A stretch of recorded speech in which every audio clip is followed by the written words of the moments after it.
जनाब अमीरुल-मोमिनीन नहजुल्लाह हिकमत 385 में इरशाद फरमाते हैं, दुनिया की हकारत के लिए यही काफ़ी है कि इस दुनिया में रब की मासियत होती है, और अगर कोई इस हकारत भरी दुनिया के साथ मरबूत हो जाएगा तो खुद भी हकीर बन जाएगा।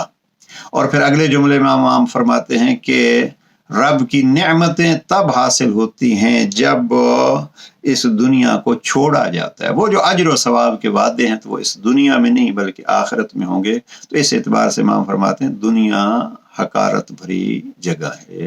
अलबत्ता ये जहन में रहे, हिकमत नंबर 130 में इमाम फरमाते हैं, अगर आप इस दुनिया में रह के अल्लाह के साथ तिजारत करेंगे, यानी अपनी ज़िंदगी अल्लाह के मुताबिक गुजारेंगे, तो इसी को अली अमीरुल मोमिनीन फरमाया, मत जरो औलिया अल्लाह, ये दुनिया अल्लाह वालों की तिजारत के लिए एक तिजारत गाह है, मार्केट है। लिहाजा देख रहे हैं आप दुनिया में किस उन्वान से रह रहे हैं।